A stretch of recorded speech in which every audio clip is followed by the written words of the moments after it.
Guys, so episode 3.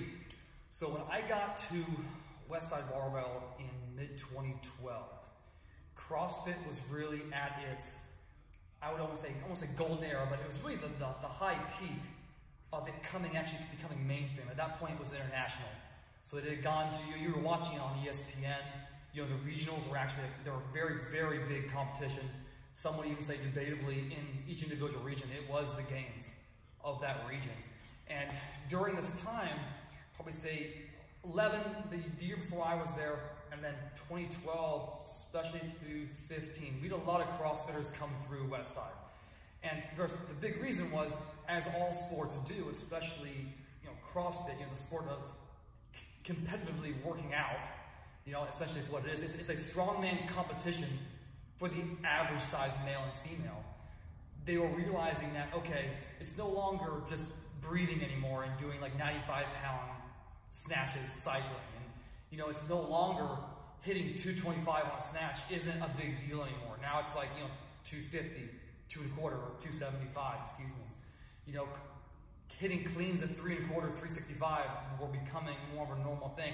They were getting actual Division I athletes who didn't make it actually professionally in their sport were doing that. So you have like gymnasts that, for all intents and purposes, borderline Olympic level. You have track and field athletes who are borderline Olympic level. You have multiple sport athletes who went into this. Prime example would be Rich Froning. Rich Froning, multiple sport athlete. He was also a strength and conditioning coach in Tennessee. And he started just doing CrossFit because he liked to work out all the time and crushed it. So at this point, they were learning that they had to have absolute strength to be on top of the leaderboard. That's what CrossFit wanted to see. So we started to get a lot of these athletes, male and female, and team, come in and check it out. So they would come in, and when they first started coming in, it was very much like, okay, how much can you pull snatch grip off the floor? And typically, for athletes at that point, very, very little. Even Olympic lifting athletes would come in, and it would be very, very low once you actually push them to a max of 1.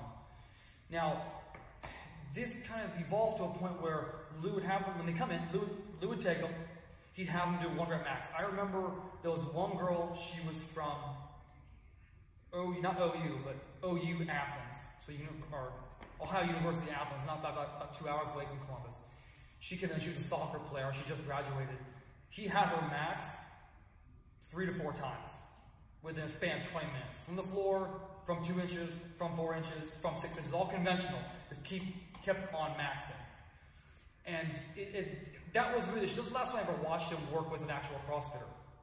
All right, because at that point it was, they were coming in and they expected something incredibly, sexy and nuanced, and they didn't understand that just to have absolute strength, you just need to be a nasty SOB and really grit down on it. Now, I'm not saying technique isn't a major part of that for longevity, for health and strength longevity, rather. But a lot of them thought it was going to be something moderate and easy. They can go through it and then just, bam, they're where they need to be. So what ended up happening was they would come in, they'd see Lou first. Typically, this is what would happen. They'd either do a max, or if they said their Olympic lifts were in the crapper, we'd put a strand of, depending if it was a female, strand of like orange or red. If it was a male, definitely a strand of red, which is a red mini, or black or blue, depending on where you're getting monster mini. It's like 2 reds almost, 2 strands of red just in 1 band. And we'd have them work up to 60 to 70% of their cleaner and snatch. Now, disclaimer, if you've never done a banded snatch, really take your time with that and don't be afraid to bail. If you're having an athlete do it and they've never done it, make sure they understand how to bail properly before you put that bar with a band over their head. All right, as strength and conditioning professionals, all right, we need to make sure we justify everything that we do. Availability is the best ability. Make sure they can carry on. I digress. So, we had to work with 60 to 70% of what their projected 1-arm max would be. We would then get rid of the bands. And 9 times out of 10, 19 times out of 20, 29 times out of 30, very rare they missed, they'd hit an all-time PR. Minimum anywhere from 5 to 10 pounds. I saw up to 25 ones. So there are videos just floating around. All you gotta type in is Westside Barbell Banded Clean. They'll pop up really quick. So check those out. So that would be the first thing, all right, that Lou would have him do. After that, depending on what he saw, he'd have them work on individual weaknesses. Honestly, for the CrossFit world, especially those competitive athletes that were coming in, individual or team, at that level, just being really honest, I've only worked with one CrossFitter who was a Division I track athlete who had incredibly strong hamstrings. Majority of them, there was no hamstring, there was next to no glute or no glute, little to no mid to low erector, which is odd because they're doing so much conventional work.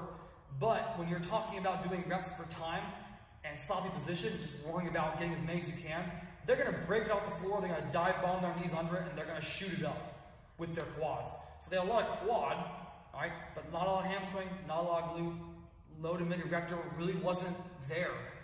And not to mention the lower lat. A lot of upper, because of all the cleaning and upright rowing they're doing, but not a lot of lower lat. So they had a lot of shoulder issues and no support down low, all right, into the insertions. So they would work on that. After a while, like 2013, 2014, Lou would have him come in. He'd talk to him for a little bit. Maybe he'd put him through a max or something. At that point, like, I'm over it. I'm over it. I know what this is going to be. You need to talk to Joe. Joe, they're bad at this, this, and that. And so I would get them better at this, and that. It was really that simple. All right, so a lot what happened with Lou with football players, where he just got bored with it. He eventually got bored with CrossFit because it was the same issue every time. And a lot of the issue with CrossFit is that they're not, CrossFit athletes, especially the upper tier competitive ones, not the ones coming in to burn off their Miller High Light at the end of, you know, their workday. The ones that are actually living this, training multiple times a day, you don't necessarily need to one rep max them habitually. Now I say necessarily because, you know, there are some athletes you do need. They need to learn how to strain under absolute maximal poundage. Without a doubt, I do not deny that. So if you're sitting there as a strength and conditioning coach, you're like, that's garbage, I will 100% agree with you. It is all dependent on the here and now, which is exactly what the conjugate system is. It's dependent on the here and now, what you need and what you can justify for your athlete or athletes. That being said, in the previous video, we was talking about just general classic Westside Barbell Conjugate System. For the athlete, I don't believe you need to max them more than once every 6 to 10 weeks. If you know what's weak on them, for example, if we know they're bad with their snatch pull off the floor, their first pull to their knee is garbage, well, why am I having them do variations every single Monday, max effort Monday, all right, so high intensity, low volume, every single Monday for weeks on end? If I know that that's weak, if I know it's weak, let's hit a 1 rep from a 2-inch deficit. Okay, cool. We'll shut it down when it starts to fall apart. You identify the 3 lagging from number 1, number 2, number 3, most to least. Work on them for 5 to 6 weeks, and then retest it. It'll go up. As long as that major compound movement we're doing, whether it's another deficit, type of a pause, any motion there, we're hitting that in that 3 to 6 rep range, where we're just targeting strength. Maybe not absolute with a 1 rep, but we're targeting strength. Not only are we targeting general just strength, we're also targeting something that's more apt to happen in their world. If you look at from 2009 to 2022, depending on if you count 5 rep max as a max, or 1 rep max, or the CrossFit total as a singular max, you are talking 5% of the total workouts they're doing from that time to then. You can find all this out. You can look it all up. You do the math. I've done the math. All right, 5%. Again, if you think that CrossFit total or 5 rep maxes, you can get closer to 10. I think I did the math. It was like 5. It's like 9.4, 9.5%. Anyway, less than 10%. So you're telling me at the ultimate peak of what they're going to do, the competitive individual CrossFitters, they do not need to max more than once every 10 times they're in the weight room. Because statistically, at the games, which is the level, let's be honest, they're all training for, it's not needed, it's not a reality. And we know as strength and conditioning professionals, without getting anything sexy or over the top with verbiage, or I'm not going to quote you anything out of a book to make me sound smarter than you, because we're all at the same level, we're all trying to figure this great intimate science out together.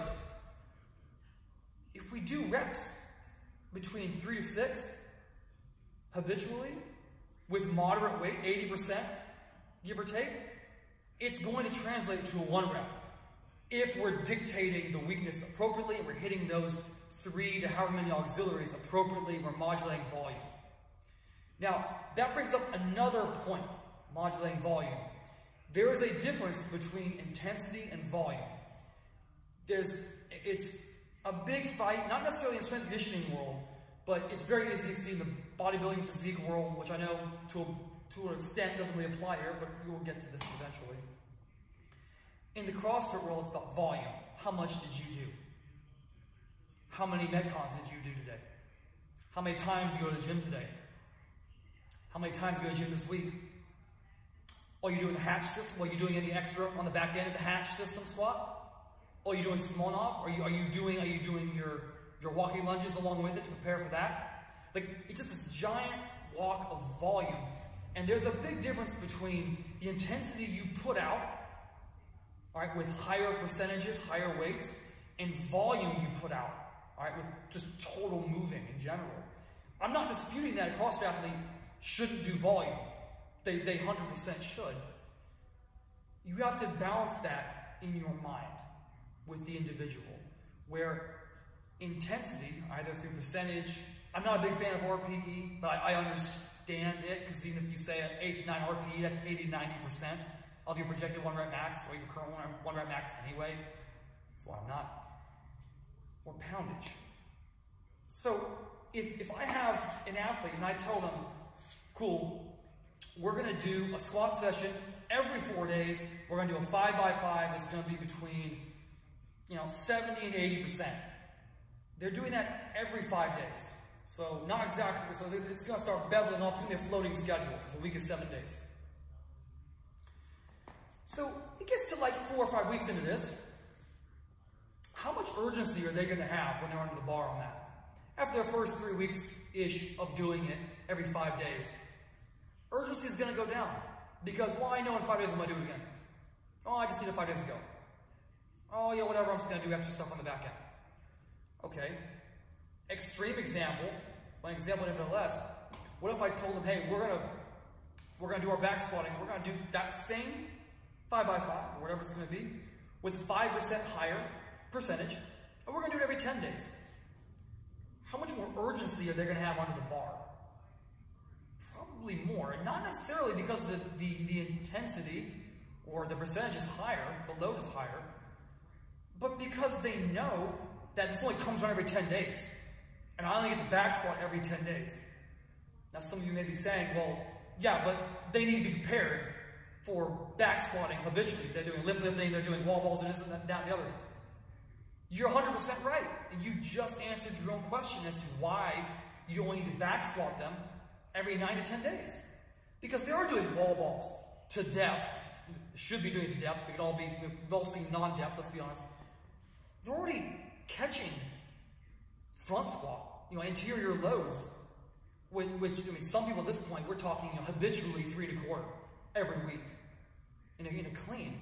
They're already doing overhead squats with snatches. They're already doing loaded walking lunges, unilateral work. So if you're already doing all that throughout the week, and we've increased the load, increased the intensity, the total volume on the whole, and whatever cycle we're doing, is going to be lower on the back squat portion. Why do we need to habitually do it all the time? The only issue you could possibly say is, well, this athlete isn't, very versed in the back squat, touch it more. Perfect! Touch it more. Drop that percentage to 50, have them do a box squat so they can eliminate that bound. They learn how to control the eccentric, release, and re-engage the concentric. They won't be near as sore, and they'll gain muscular control. And they'll learn how to force absorb, not only from the top, with whether you're doing an anterior or posterior load, but they're going to learn to absorb it from the bottom as well. So not only are they doing that on the Olympic lifts, but they're getting a whole new level of stimulus that will contribute to Olympic lifting. All right? Now, if you're not a fan of that, let me pose it to you like this. If we have an obscene amount of volume, we're going to do 5x10, we're going to level our way down into sixes and triples, and we're going to go into singles, and we're going to max. That can very easily work. Absolutely, unequivocally, it's great. Once you do that, you need to start being very analytical with how you're programming everything else. Because for those, especially the first 2 or 3 weeks, 5 by 10, 50 reps under the bar, and then the next, if you're like 5 by 6, what's that? 5 times 6 is 30. Yeah, it is. 30 reps under the bar with an increased percentage, increased load. That's a lot, given that they're doing everything else we've already explained. Wall balls, lunges, even burpees to a certain extent. They're Olympic lifting, running in and of itself, just pounding on the joint. Every time you run and you plant, you're putting about 8 times your body weight, give or take, into that individual joint. Just walking puts about 2 to 3% of your total body weight into that individual joint. And you're doing that over miles and miles and miles. So why would you necessarily do that if you're dealing with someone who's a killer? Not someone, who just kind of like, he comes in, she goes in, he comes out, she goes out, they just kind of do their thing, burn the calories off so they can, drink on the weekends. Someone who's actually competitive, yeah, they can probably put up with squatting every 45 days. But at the same time, if they have to get under a bar in competition, wouldn't you as a strength and conditioning coach want them mentally prepared for that? Mentally to have that sense of urgency, mentally and physiologically, neurologically be prepared to handle a heavier load across the board.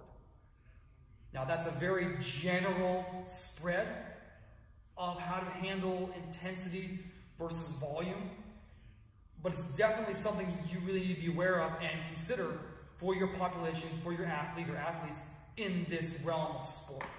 All right, it is a sport in which it is year in, year out pounding. There is no time necessarily to get off the break and just kind of take it easy for a couple months. It's not football where you finish and then you do a month of virtually nothing and you kind of get into the weight room a little bit and you kind of get into a little bit more. No, it has to be, for the most part, even if they're doing something relatively simple, they're doing it to get better. And there's a mental drain that you have to accommodate for. Now, that leads into the next idea of off versus in season. Now, as strength and conditioning coaches, there is no off season. It does not exist. It doesn't exist for us. Even when we're talking about sports, our in season gets really hectic. You'll go days without returning phone calls, days, weeks without returning text messages, and then you eventually see one from your mother and you get very upset because you forgot to text her back 2 weeks ago, and she's wondering what's wrong with you. So, even though there is a shift in how busy you are, the mental intensity and intent on what you have to do both in and out season exists. So, whether or not CrossFitters like to admit this, and they probably won't to you, they do have an off season. And that off season starts when they fail to move on from whatever level they're at. Whether it's like, I didn't move on from the open, I didn't move on from quarters, didn't move on to semis, or I went to the games and now the game's over, and now I'm right back to it. Like, no. There needs to be a significant period of time where you don't necessarily don't do anything. Definitely the week or two after you get done, however far you get, you need to pull them back for 2 weeks. You really do. Even if something was like, you know what, you can go do yoga 7 days a week, but that's all you get to do. You have to pull them back. Physiologically, neurologically, they're going to be shocked.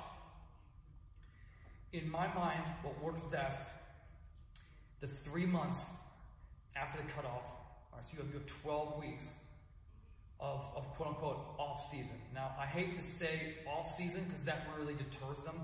So what I say instead is, all right, we're going to go through our reload period. So a lot of people use the term deload. I mentally don't like that because that means I'm taking empty shells out of my gun.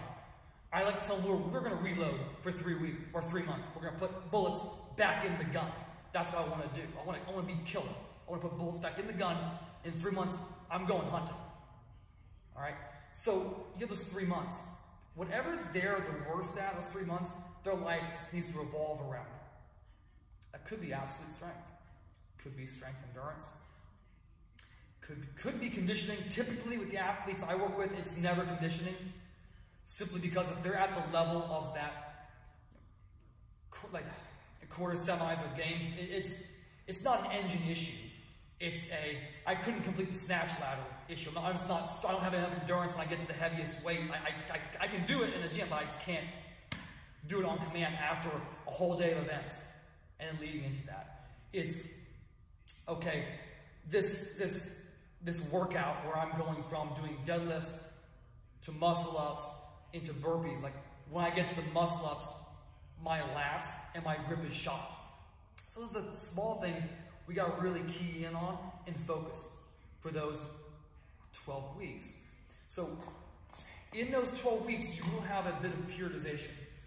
Now, this 12-week period is not taking into account those 2 weeks of total rest. There will be two weeks of total rest, and then we're going into those 12 weeks. And we slowly ramp up over 3 to 4, all right? We peak at around 9 to 10, and we decelerate or pull back a little bit, 11 and 12. And that way, by the time they've taken those about 2 weeks of decelerating, we're just kind of lowering the volume a little bit, they can go into their actual in-season prep, start doing more metcons more habitually, and start seeing how all that strength they gained can adapt and just take them through into their next prep season. So, what does this week look like? So, I'll list all this below.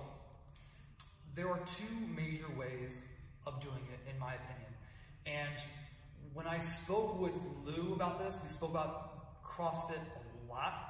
He was very pro, they need a lot of absolute strength. Again, though, around 2014, he started noticing that, you know what, a lot of these guys, even though they need absolute strength, they don't necessarily need absolute strength in their sport. Because again, they're not powerlifters. Very rarely are they ever going to have to do a 1 rep max. And if they do, if you're building them appropriately, it's going to translate without a doubt, and longevity will be better. And on the whole, they'll have that heavy strength endurance to do what they actually need to do in all those competition metcons, in all those competition events, whether we're talking about gymnastics, weights, cycling the barbell, they call it odd object, they call it strongman stuff, which is actually getting more prevalent now. So all these little things, but through that 36 rep range, in our opinion. So what does the week look like? So for sake of simplicity, we're just going to go through a week generically.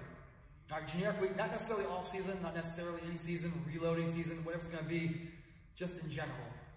So in a classical Westside Barbell system, all right, you have a Monday, max effort lower, you have a Wednesday, max effort upper, you have a Friday, dynamic effort lower, you have a Saturday, dynamic effort upper. I've seen these days around a lot. Again, keeping it as simple as possible because there's a lot of information being tossed out there. We're going to sustain a classical template. This is what I have done at Westside, what I helped Lou do, what Lou helped me with, what I do with athletes here with. So, Monday, they come in. We're going to go ahead and say that we don't need to do a 1 rep max today. Bang for buck, have them pull a sled. It can be for any amount you could possibly think. I would stay under 100 meters one way.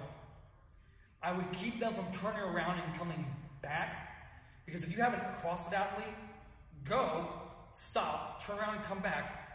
They are programmed deep in their soul to save energy all the time, instead of just expending it out. All right? We want them to understand we're doing a strength and conditioning session. We're not doing a marathon. All right, marathon comes later. Marathon's in your sport. Right now, we're concerned with peak power and peak strength output. So I really try to keep this to one direction. That does make it kind of a pain when it comes to plates, but if you have one of those plate holders on a roller, it makes life really simple. All right, so let's say for now, one-way sled pull trip, 100 meters. Now, when we do a sled pull, you will see 90-some-odd% of the time, they always put the straps over their shoulders. They always wear strongman harness. I will ask you this. The majority of you, I'm sure, have done sled pulls. Is it easier to pull, we'll say it's 2 plates, 90 pounds behind you, over your shoulders? Or is it easier to pull 90 pounds behind you from a belt attached to the sled? The answer is, it's a lot easier to put over your shoulder. You can lean into it. You can put your core into it. You can just dive bomb your way. All right? You have to get them off that. They have to get off that. that has to be something they have to understand. It's got to go on the belt and around. That's going to more efficiently target the hamstrings and the glutes. Not only that, that belt going around them, it's going to actively teach them to keep their abs engaged. That belt doesn't cut into them as they're going through that motion. It's going to translate to so much else, which is why on the back end of the session, there's going to be no abdominal work. Doesn't need to be any. So 100-meter sled pull from around the waist. If the athlete is lagging in the quad department, which I have never come across a CrossFitter who needs more quad, right? But if I did, tell them ball the foot the whole time. I want them leaning into it, just leaning as much as they possibly can, and just extend that leg. Squeeze the glute, extend that leg behind them. That would be still hit glute, right? Hamstring is going to be minimal. We're going to get a lot of quad development, a lot of VMO development, which is what they need when they go to catch all those ballistic positions. So that's how I do it if they're lagging quad. If they're lagging in glute hamstring, which that's, I mean, the vast majority of not only CrossFitters, but all athletes, upright, pushing your hips into the belt, reaching out and pulling back with the heel with a stiff knee. So don't bend the knee, a stiff knee, like an RDL position type active athletic knee. All right, that way all the motion comes out of the hip socket, and we're really keying in the glute and hamstring, especially the glute and hamstring tie-in, which is going to help them when they set up for any of their hang clings or hang snatch variations. That's what really catches. I know you've seen, or if you haven't seen, if you look up Dimmel deadlifts, this is a very common thing Matt Dimmel did. He would just take almost like an RDL, but his RDL would stop about mid-thigh. So it's just easy. He's just loading his glute in the top of his hammy and squeezing back to the top, and he'd do it for 30 to 50 reps. It's a very common auxiliary. So those are the two versions to do. For 100 meters, as much as you can, you keep them going until they miss, until they also they stop. Oh, I've lost momentum, or I can't drive through it. That's the end. That is it. So if they have like 6 plates and a quarter on the sled, and they get 68 meters, and then all of a sudden they try another foot and they can't get to move, all right, that weight, 68 meters. That's it. The next time you go back to that, your goal in life is to get them past 68 meters with that weight, which if everything's cycled correctly, it should not be a problem, especially if they've never done it before. Going around the waist is such a new level of stimulus, it'll be easy. So that'd be the main. After that, because of the amount of repetition they are doing, especially the first time or two you're finding those weights and escalating those plates, there's enough volume in there, posterior chain and anterior chain wise, you don't have to do any down sets of that. So that's the only thing. So that would be your main movement for Monday. After that, stick this general rule, all right, 3 auxiliaries. First auxiliary, absolute bang for buck, have them just simply walk in a belt squat. I know it sounds really broke and tired, but it is just what it needs to be. It's boring, but it gets the job done. Have them keep the glutes tight.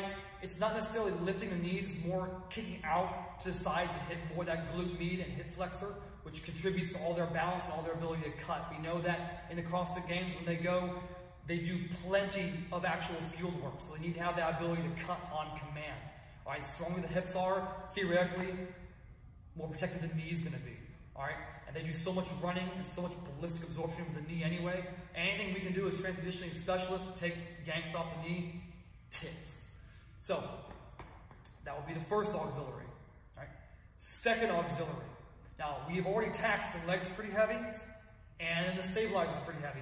So we have to get off, all right, movements that require stabilization. All right, so bang for buck. Get them on a reverse hyper. Keep it simple. Keep it 3 sets of 30. You know, it can be any percentage you really want it to be, as long as the contraction is happening where we need it to happen. Now, typically that's going to be in the glutes. Typically that's going to be in the lower back, and or one or the other. Great thing about reverse hyper, you can dictate what is being hit by the range of motion. Just keying them in tactily to what you want them to do. So 3 by 30 there. Last auxiliary, I would keep it to a band. And I know typically bands aren't a auxiliary. However, for CrossFit with the amount of volume, heinous volume, that especially the top competitive ones are doing, that's more than enough. That's more than enough. So have them do it, let's say at first, a seated leg curl, dual leg, heels are touching, toes are out, make sure there's full extension of the knee, and going back past 90 degrees in the knee so we can get that little bit of flexion. That's about 70 degrees to complement any type of squatting they're going to do. After that, a lat or an upper back. And like I said earlier, because we're doing that sled pull around the waist and flexing down, holding it, they've already hit their abdominal. They don't need to do any more. Not only that, this is going to go on a little bit of a tirade, but there is a lot in CrossFit where they do those. They use a glute ham developer or a GHD for abdominal and anterior hip stretching. And I say that because it's not an abdominal movement. They'll get on their reverse, hyperextend their back, stretch their abdominal cavity. I've seen and heard of fibers being popped in the abdominal wall because of it and come up. They're already doing so much. They're doing toes to bars. The amount of ab work they do, even for buy-ins on a workout, ab mat sit-ups 100 in a row, they're already getting that in.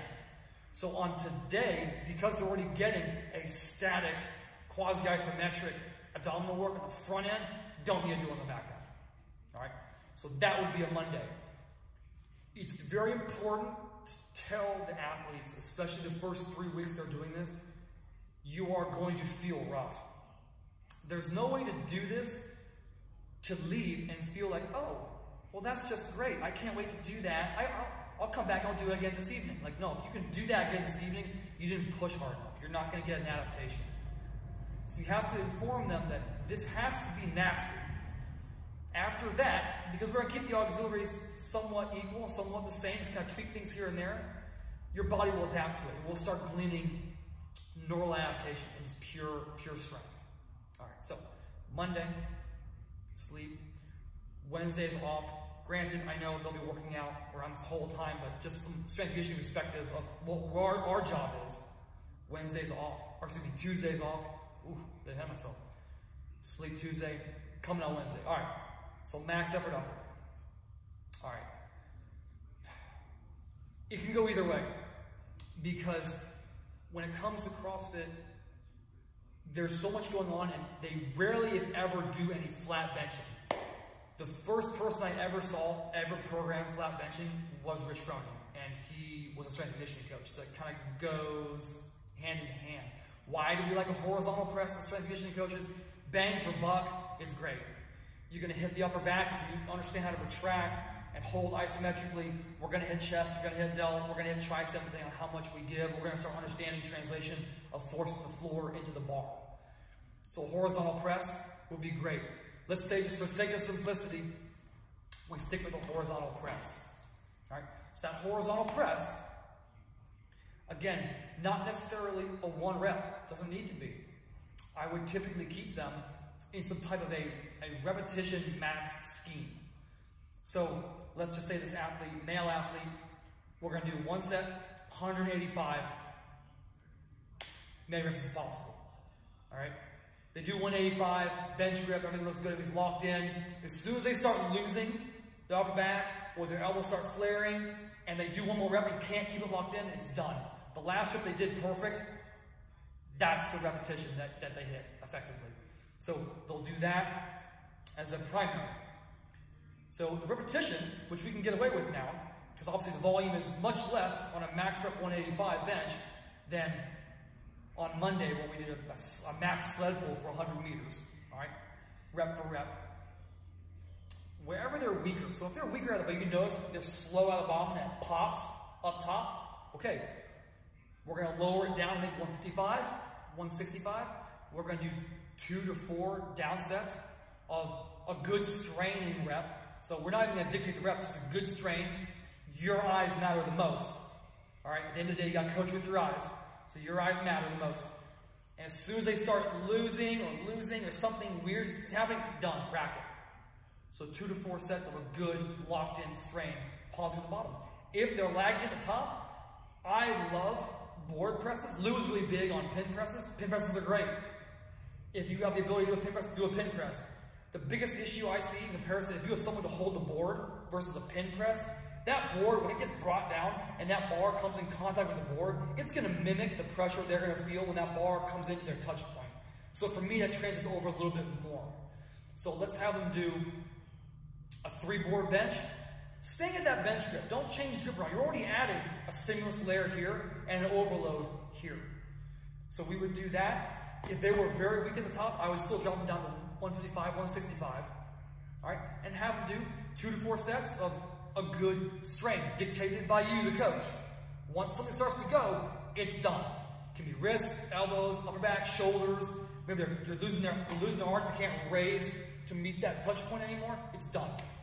It's done. All right. So got repetition out of the way. So got 3 auxiliaries now. First auxiliary for a CrossFitter, and much like really any athlete, really, these first two auxiliaries are going to vary: tricep or shoulder. We're going to go ahead and go with shoulder, simply because the majority of CrossFitters I see will grade off the chest and they're garbage at the top of any press.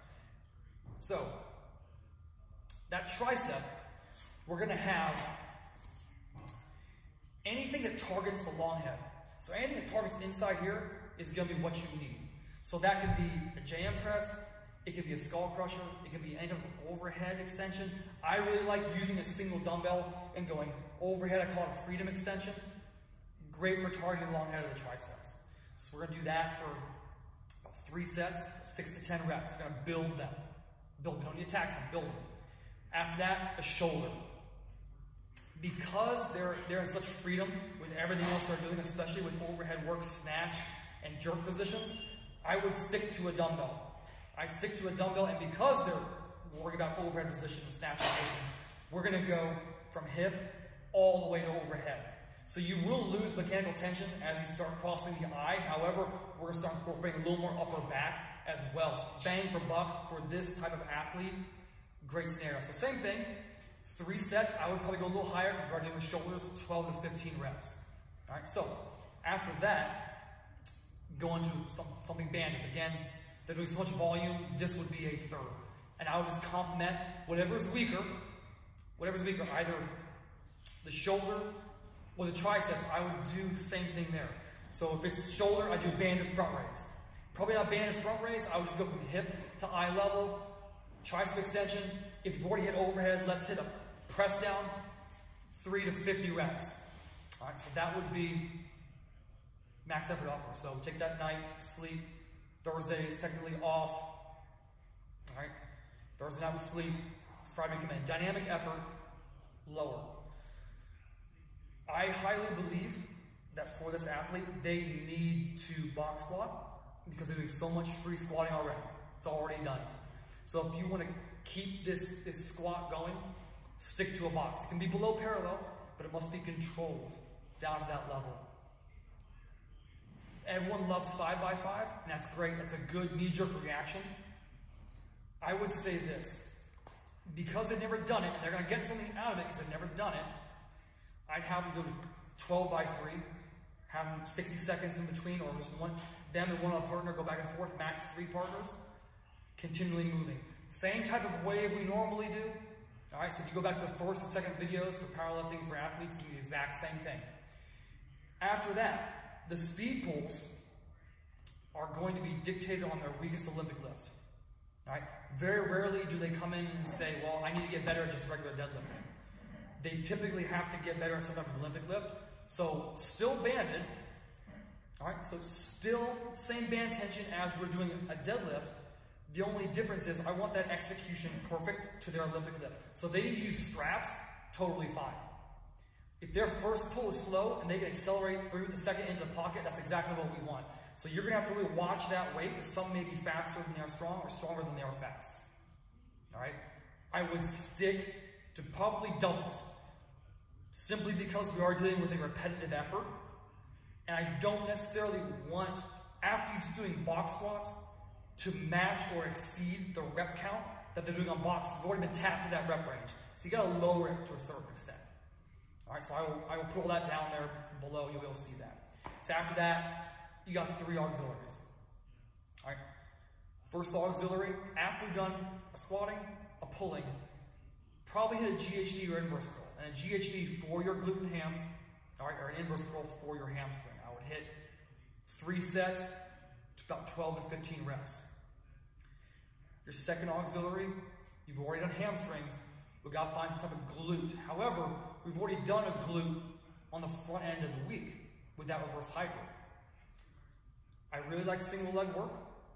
Have them do a single leg split squat, Bulgarian split squat, single leg split squat, safety bar, single dumbbell, dual dumbbell, overhead bamboo bar, something of that nature.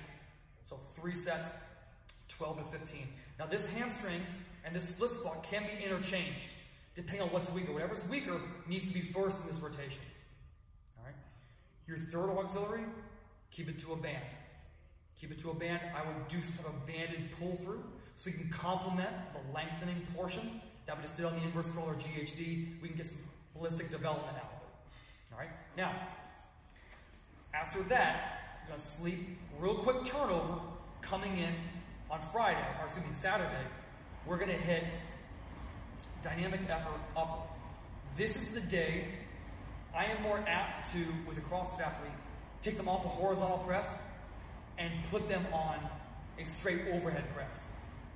So typically when I work with people, we have them do banded, right, jerk. Now that can be a push jerk, a split jerk, wherever it's going to be. It will be an Olympic variation for sure in the overhead position. Not a squat. So it could be, to be fair, it could also be a snatch balance, which does involve a bit of a squat, but we are emphasizing the overhead extension and punch through. That band tension, you got to watch out for it. You know, that usually I find the sweet spot is 30-35% of what they can do for one straight weight. That's typically what you need to get, like a suitcase carrier, little scale, and check that out yourself. Make sure when they do that, when I was at Westside, we use a deadlift bar all the time. That's a lot of whip, all right? So make sure they have some type of Olympic type bar when they're doing this. Same idea, 9 triples. I would typically keep them at their actual either snatch or jerk grip. I don't necessarily rotate a different bar into it. So a lot of people like using a football bar for it. I don't necessarily, because we're already doing so much skill acquisition with bands that we really don't need to vary anything else. Unless it's a major issue with the shoulder, yeah, then we can rotate in a more of a neutral grip bar to complement that and help work around that bad shoulder. So 9 triples, all right, at about 40 to 50% their 1 rep max, with about 30 to 35% band tension of their 1 rep max. All right, after that, you have repetition method. Repetition method, they just hit something directly overhead. I'm not a big fan of continually pounding direct overhead work because they do so much of it already. Either their Olympic variations, their handstand walking, or handstand push-ups, in general, dumbbell snatches. So I'll put them on a 70-degree incline, seated. I'll have them do like high incline dumbbell benches, dumbbell overhead, however you want to say it, 70-degree, you can verbalize it either way. So they do that. That would be somewhere in the realm of 3 to 6 sets, all right, for about 10 to 20 reps, depending on if you need more building versus more strength endurance. All right, and of course the season will dictate how much volume we can do set-wise. We're not trying to get jump volume. We're trying to get effective volume so that the next time they come in, they can add reps to it.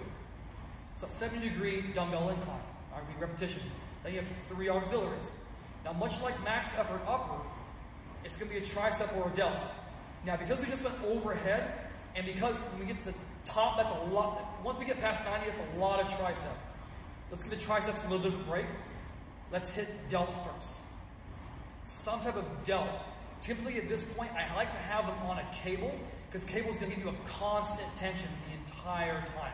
So that constant tension is going to contribute a lot more to enhancement of cross-sectional area of muscle. As you know, that a bigger muscle on the whole is a stronger muscle. I understand not always, but Friday and Saturday, moderate to high volume. We're trying to push the hypertrophy a little bit. Not a lot of it. We're not trying to put 50 pounds on them and make them horrible at gymnastics. All right? So I would do that cable. 3 to 5 sets, and we're looking at, again, 10 to 20 reps. Delts can be a little tricky. You might need to start 1 or 2 sets at like 20, and then 2 or 3 sets, but you kind of like level down to heavier towards 10. That's totally acceptable. As long as we're writing it down, we're progressing it every week. After that, a tricep. So at the beginning of the week, or Wednesday, we did like a long head of the tricep movement. So we can do that again, I always prefer this point, again, because we're just doing, it's the end of the week, we're back-to-back training days, moderate to high volume training days. Let's keep it simple. Get a cable press down. I wouldn't even go overhead, cable press down, complement inversely what we did overhead with a press down. So 3 to 5 sets, 10 to 20 reps. All right, making sure the wrist is in control, the elbow stays by the body the entire time. A lot of athletes, CrossFitters especially, will let the wrist go limp because they're trying to save energy. That's not going to save energy. It's going to keep you from executing an actual press down. All right, so make sure the wrists are in check. They're slight flexing. Thumb can be over as long as they're in control of that bar. Keeping that elbow by the side, not letting it come up, not using momentum to pull it down. They use momentum the rest of their training. You're always trying to isolate musculature. All right, you're only as strong as your weakest link. All right, so that'll be your next auxiliary. So your third auxiliary would be a band.